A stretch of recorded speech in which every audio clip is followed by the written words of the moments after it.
Noah Corson quitte le palais de justice de Drummondville par la porte d'en arrière, menottes au poignet. Escorté par les policiers, il prend place dans l'autopatrouille.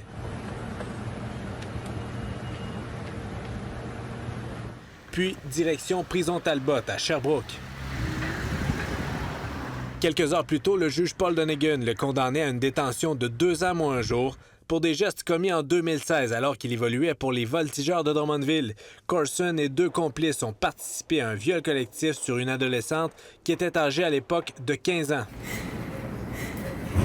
La jeune femme était d'ailleurs sur place lundi et s'est effondrée en larmes à sa sortie de la salle de cour, elle qui vit avec les conséquences des actes de ses agresseurs depuis 8 ans et demi.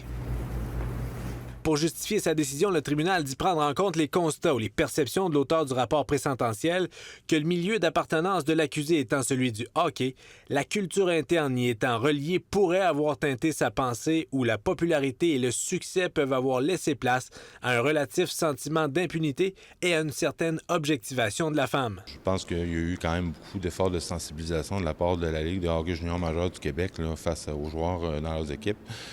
Maintenant, est-ce que c'est pris au sérieux ou pas lorsque de telles activités se tenues par les joueurs en question?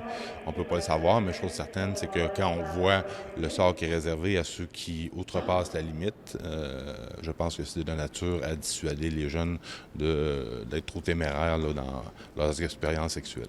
Corson, lui, continue de clamer son innocence et souhaitait pouvoir purger sa peine à la maison. Nous allons évaluer attentivement la décision pour voir qu'est-ce qu'on fait pour la suite. Le dossier, au niveau de la décision sur la culpabilité, est en appel, là, toujours. Donc, on verra si on en appelle la décision sur la peine ou pas. Ça sera à suivre dans les prochains jours. Et malgré ce jugement-là, Corson pourrait se retrouver de ce côté-ci du grillage.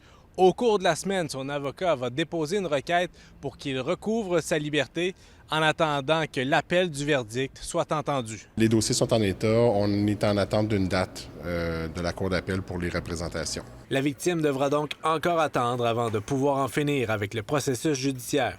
Jasmin Dumont, TVA Nouvelles, Drummondville.